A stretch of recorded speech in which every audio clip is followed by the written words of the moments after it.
More days pass, the wagon plodding along little by little as the islands float by overhead. We break free of the forests near the start of the 7th day, the horizon appearing surprisingly close. As it turns out, it is close. As we travel onward, it becomes clear that in front of us the island simply stops. Soon we're at the edge, and I can't help but rush ahead a little to look down.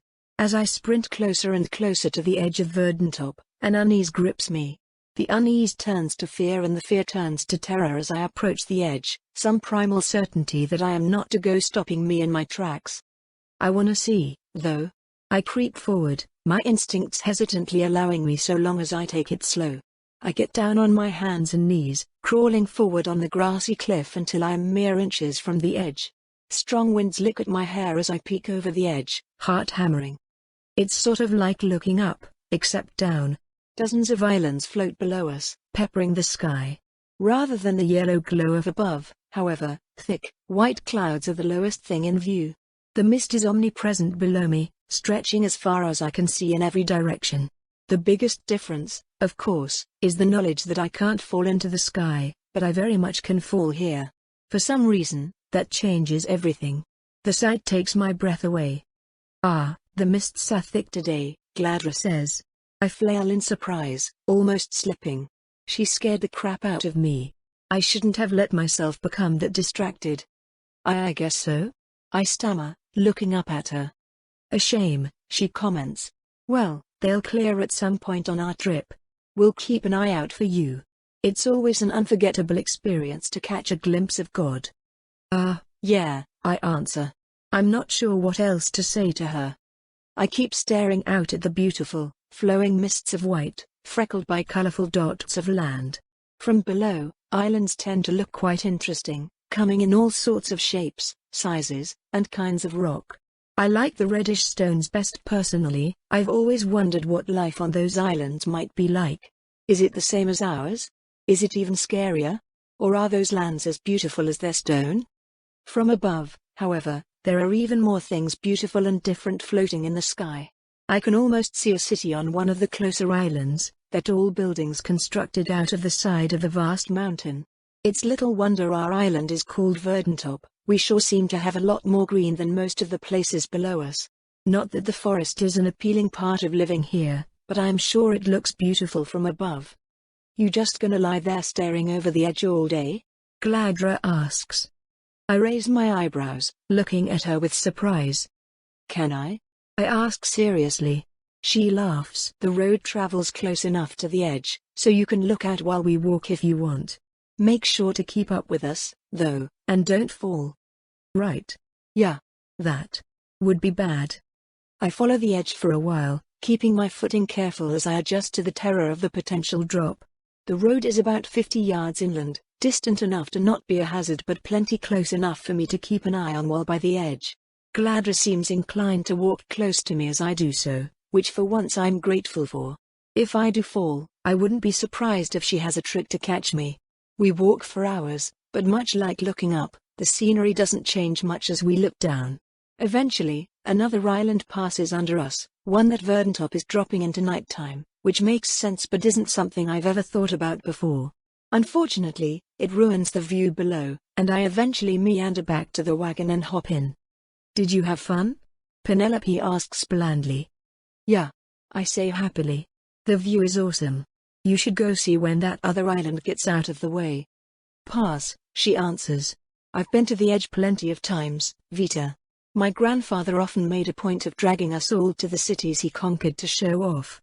Oh, okay. I sit at the back of the wagon, legs kicking off the edge. What's our plan for when we get to Lytia? I eventually ask. I figured that was fairly straightforward, Penelope replies. Well, you have to pretend to be Penta the whole time, right? And I have to pretend to be Vitamin. Penta spent the entire time in my head pretending to be me. It's hardly going to set off alarm bells for me to act my usual self. That's how Nora work. Oh. Well, I guess so. What we really have to talk about is strategy when we get there. I doubt Remus is going to be the only one infected. It will take me a while to kill someone's Nora with my magic, but I can do it. It would be easier if I could just make a mass plague, but... Yeah, I know. Thank you for not Penelope grunts non-committally. If it looks as though we don't have another way to save everyone, I will. Penta tenses. I sigh. Noted. We'll find a way for it to not come to that. You're going to have to get good at using the Everfall discreetly, then. Which means don't take it out around learned mages. If they're any good, they'll spot a metal artifact immediately. Why's that? I ask. Mana Sight is a very basic metamancy spell, and one of the first spells any aspiring mage is taught, she says, starting to lecture. Predictably, it enables us to visualize the flows of mana around us. Metal is valuable not merely because it is a strong and rare material, although it does tend to be superior in quality to all but the greatest of monster hides. Metal is valuable because it passively draws in and channels mana. If a metamancer enchants a piece of wood, for instance, the enchantment will only last so long as the power the metamancer places in it lasts. But if they enchant a piece of metal, the magic will potentially last forever. When you pour from the Everfall, it will draw in tides of mana to replenish the spatial spell placed on it. Any mage watching will be able to spot that. Okay, I say, nodding.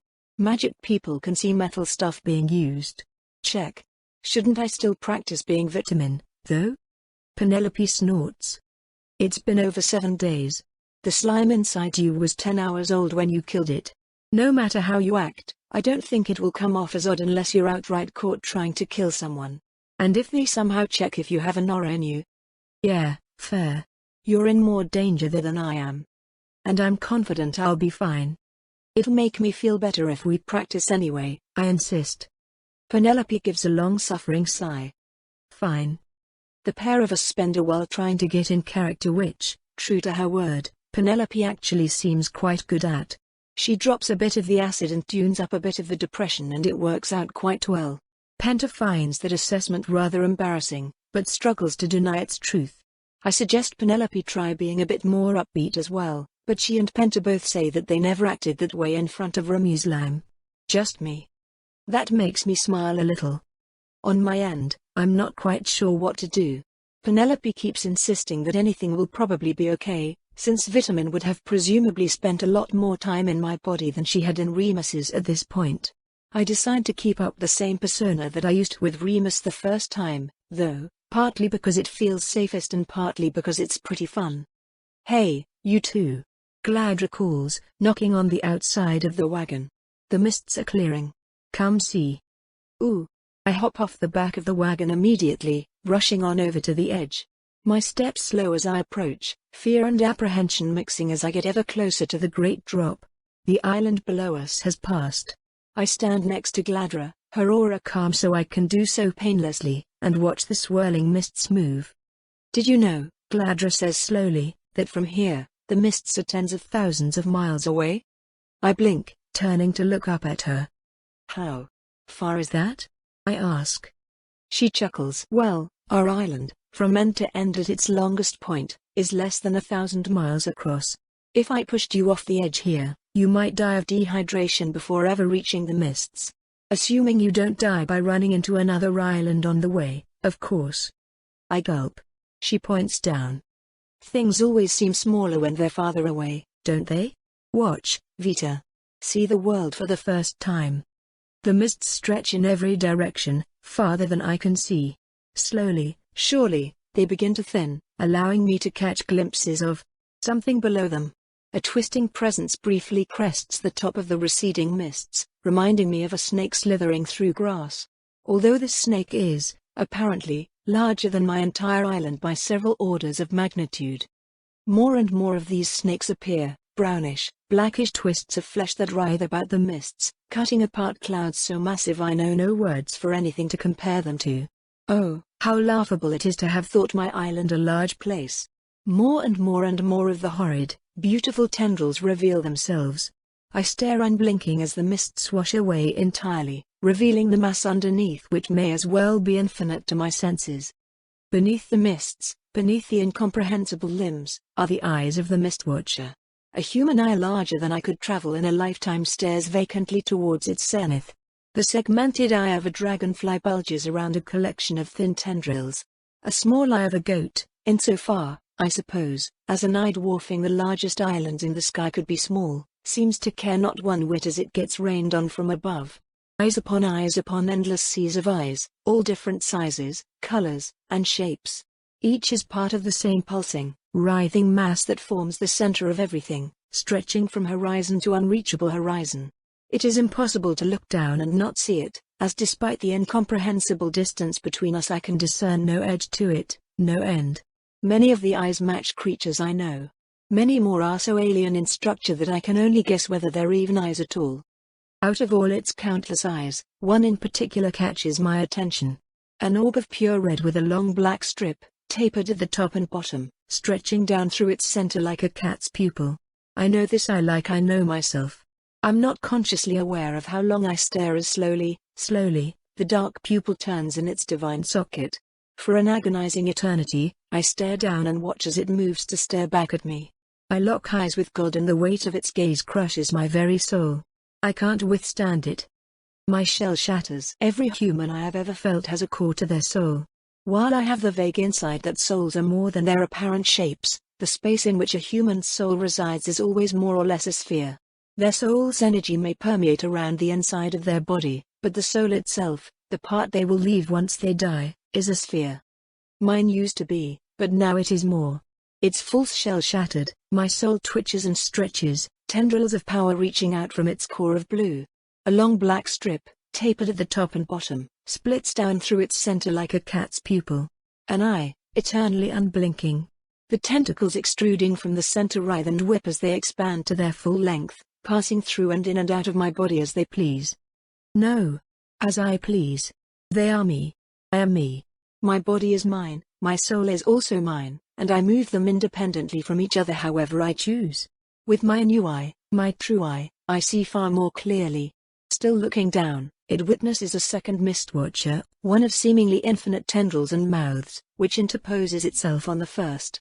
Invisible to everyone else, it gnashes and swallows as thousands, millions, billions of hungry tendrils reach up into the countless islands, greedily stealing the fruits of a hard-fought life and pulling them down into its untold maws. It's beautiful.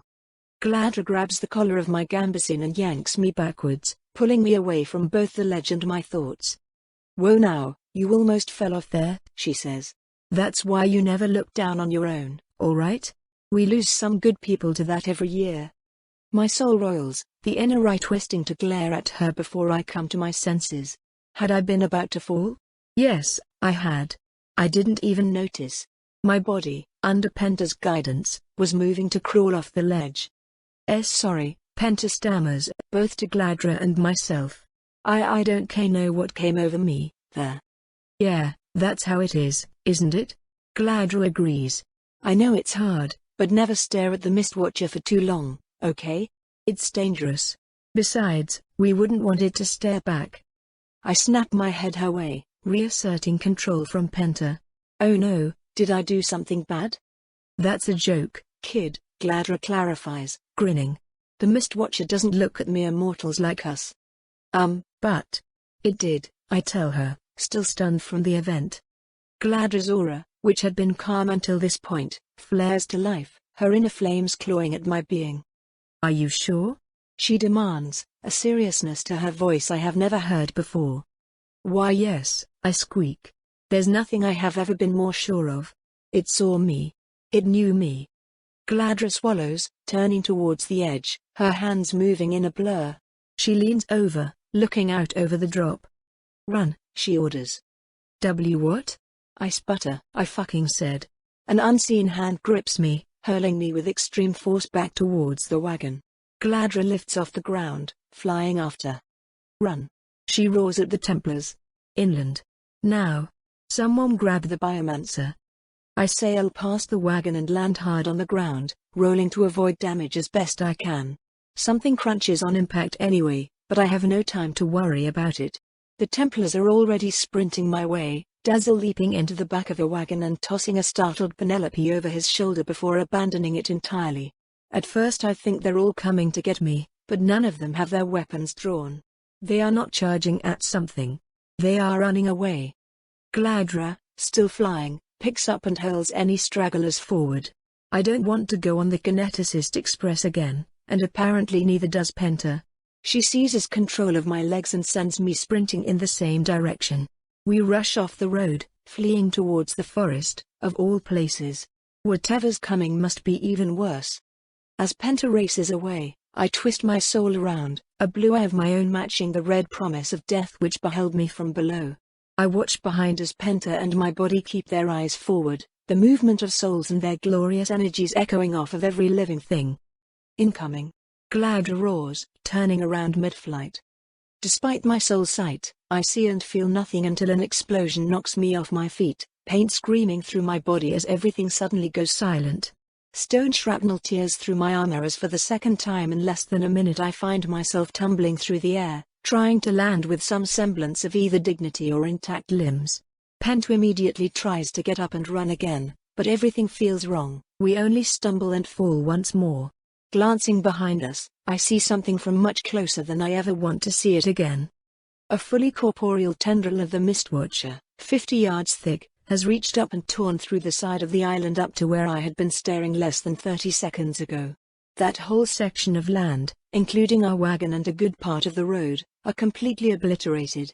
Chunks of rock from the tentacle's impact are still falling, and even now the monstrous appendage flails around its impact point, blindly grabbing for something. It feels as though the whole island shakes whenever it scrapes more stone away from the land like it's butter on bread. Gladra stands in front of us, a shimmering mirage-like barrier emitting from her hands. Wayward earth that hits the barrier briefly glows red and seems to disintegrate into a rising smoke. I try to say something, but no noise escapes my mouth. From the blood I feel running out my ears, perhaps I'm simply deaf. For a few more seconds, the tendril's rage continues. Then, back down it goes, returning to the mists and leaving our island just a little bit lighter. The dust settles soon after, and Penelope rushes around fixing up the Templars. I absent-mindedly note that 2 of them are dead. I start to laugh. Which is kind of funny, so I start to laugh even harder. I'm terrified, of course, and in horrible pain. A piece of rock has torn right through my gambesine and taken a chunk out of my arm. If it had been just a few inches in another direction, I would have been one of the dead. Other than that, though, I feel fucking amazing. I've literally been trying to move while bound and see while blindfolded. Everything is so much clearer now, I can sense from so far away. I whip my tendrils around, though they pass through everything but souls and my own body. Unless I want them to pass through my body. I find Penta huddling in terror inside my neck. I giggle some more, wrapping her up and cuddling her soul. It's okay, Penta. She's so bubbly and squishy, yet now I see she has tiny, tiny soul tendrils of her own starting to grow. How cute. I reach more tendrils out towards the 2 delicious, dead Templar souls. One, red and springy, tasting like sugarcane. The other soft like fur, smelling of a warm fire on a windy day. I bet I could pick them up without having to go physically grab them. So much easier, although my tendrils are only a few feet long as of right now. I can't quite reach. Oh well. I will keep growing. I'll go grab my prizes soon. For now, I'm just so happy to be free. I lie spread eagle on the ground, twisting my tendrils every which way as I stare up at the sky. Penelope eventually makes her way to me, putting her hands around my ears and sending magic into my body. My hearing soon returns. I just laugh some more and continue playing with Penta's adorable little soul cilia, twiddling and flicking them as her body shivers. Stop it, she chokes desperately. Stop healing you? Penelope asks, raising an eyebrow. I snap out of it, pulling my tendrils away. No. Sorry, I was just. Sorry, I answer. Thank you, Penelope. Let me see your arm. I do just that, struggling a bit with moving my physical body and spirit tendrils without mixing the two. It's so odd, yet it feels so right. Penelope grabs my arm and goes about repairing it. None of the Templars argue with her or bother her when she walks right past the person next to me and heals someone else. They may not be able to sense the dead like I can, but they know what that means. Ah, I can move, I can move. How have I never known? An ache that I've felt my whole life is finally over. I feel so much lighter. Hey, Frederick growls. What the fuck are you grinning about, kid? Grinning? Oh, I guess I've gone back to smiling, huh? A lot of Templars are glaring at me. Dazzle, Gladra, the others whose names I don't know, They've just lost two of their friends. We've also lost our cart, a good chunk of the road, part of the island itself, and more of us would have died if Penelope hadn't been there to patch up as many of the mortally wounded as she no doubt has. We're in the aftermath of a complete disaster, and I'm grinning. I force my smile to drop. This is not the time. Sorry, I murmur quickly. Just adrenaline. I didn't mean to.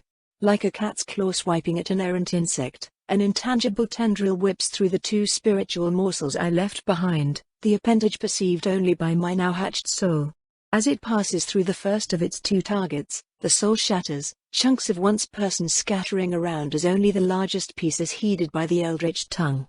It takes that bit, and the second soul in full, and drags them back down to nothing. I no longer have to force the look of terror on my face. Sorry, I repeat again, more quietly. I glance towards the shattered soul shards. I didn't expect the Mistwatcher to just break someone like that. Is there no afterlife at all? Is it really just eating them? What does that mean for me? What do I do with the shards now? Does the Mistwatcher eventually collect them, even though it missed the shard the first time? It sure ate my shard out of Roscoe, the bastard. Not that it was in question before, but I think I've decided I pretty firmly don't like God. To my surprise, the shards start to float ever so slowly back towards their body. Huh? I watched them sink down little by little, wondering if they were just falling under the island on their own. Right up until they start growing little strands. Oh boy. That's about to become a zombie. I get up and stagger ever so slightly towards the body, reaching out with my tendrils to snatch those soul shards right up. The least I can do here is stop the Templars from having to suffer through attacking their own recently killed friends. Hands. Artemis. May you rest peacefully in the Watcher's clutches. Templar Dazzle murmurs these words softly as he grabs the bodies, dragging them to the side. Gladra, could you? Of course I can, she snaps, her shimmering barrier dissipating. With a few flicks of her fingers, she incinerates the corpses, leaving nothing but ash in seconds. Only two, huh? Yes. Lady Vesuvius managed to save everyone else, Dazzle confirms. High Templar, do you know what caused this? I see him shaking. The normally calm pool of his soul is trembling with fury. All the living Templars grieve their fallen comrades. I didn't know them, really, so I struggle to do the same. People die. You know what, I think I do, Gladra answers icily, and I suddenly feel that unseen hand yank my neck, pulling me off the ground and into her gauntleted grasp. Startled, I struggle, my legs kicking at the air as her soul threatens to burn me alive. My tendrils twist and my soul shrieks in pain and fear. God doesn't seem to like this one, she hisses.